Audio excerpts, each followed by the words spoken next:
आपलं काहीच म्हणजे वैयक्तिक काही जर अडचणी असेल तर त्या अडचणी केव्हाही समजावून घेऊन केव्हाही माणूस सहकार्य करतात. कोणत्याही क्षणी केव्हाही याच्या अगोदर बी काम केलं, पदावर नसताना पण काम केले, कोणत्याही सुखदुःखात केव्हाही माणूस हजर होणार. आणि जर या माणसाकडे पद आलं, आमदारकी आली तर हे आणखीन कामं करतात. नक्कीच काम करतात. त्या दृष्टीने आपणही त्यांच्यासाठी या ठिकाणी निवडून येतील त्यासाठी आपणही सर्वजण सहकार्य करूया. सगळे प्रयत्नशील राहतील. ठीक आहे, धन्यवाद. शिवाजी त्र्यंबक जायभाई. कुठले तुम्ही? सागतरी. सागतरी. आणि तुम्ही काका? भंडारी. बाबूराव भिकाजी नागरे, भंडारी. भंडारी. काय वाटतं मनोजदादांबद्दल? कसे माणूस? गॅरंटी शिट्टीचा तो काही प्रश्न नाही, ती बहुमताने निघेल. बहुमताने? हो. बरं. तुमचं काय? हेच म्हणणं आहे आमचं. तेच म्हणणं. कसं आहे याच्या आधीचं काम कसं आहे? हा माणूस आता पहिल्यांदा आमदारकीसाठी उभा राहिला. आमच्या माणसाचं काम पण काहीच काम नाही केले. हां. जुन्या माणसं. हां. आता नवीन मंडळी सगळी आता जुने कामं झाल्यामुळे इकडे कामं देऊन राहिले. आणि परिस्थिती अशी की मनोज भाऊचे वडील स्वतः पहिल्यापासून राजकारणात असल्यामुळे त्यांचं कार्य आहे. आणि मनोज भाऊ सुद्धा म्हणजे एकदम चांगली माणसं आहे. काही प्रश्नच नाही. बोलून येणार म्हणजे येणार, काही प्रश्नच नाही. ओके. धन्यवाद. मतदानाची तारीख जसजशी जवळ येत आहे तसा प्रचाराला वेग येत आहे. शहरी व ग्रामीण भागात प्रचार जोमाने सुरू असून राष्ट्रवादी काँग्रेस अजित पवार गटाने युवा उमेदवार मनोज कायंदे यांना मतदाराची पसंती मिळत असल्याचा दावा सिंदखेड राजा महानगरपालिकेचे माजी नगराध्यक्ष देवीदास ठाकरे यांनी केलाय.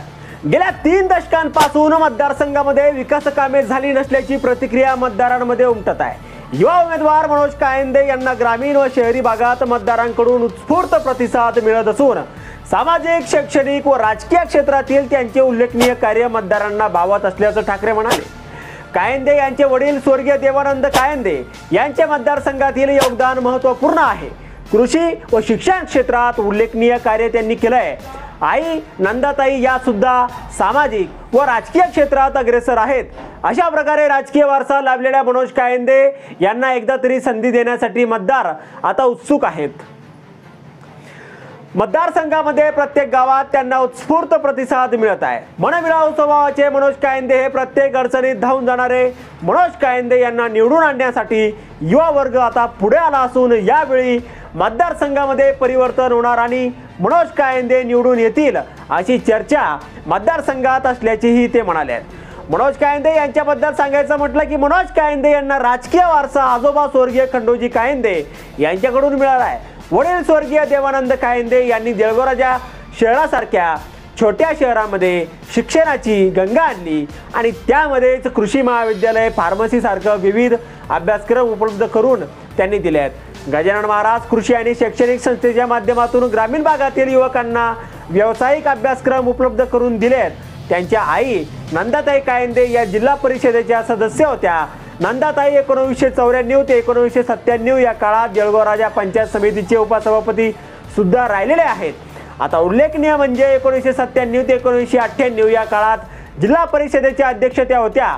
स्वतः मनोज कायंदे 2017 ते 2022 या कालावधीमध्ये जिल्हा परिषद सदस्य राहिलेले आहेत.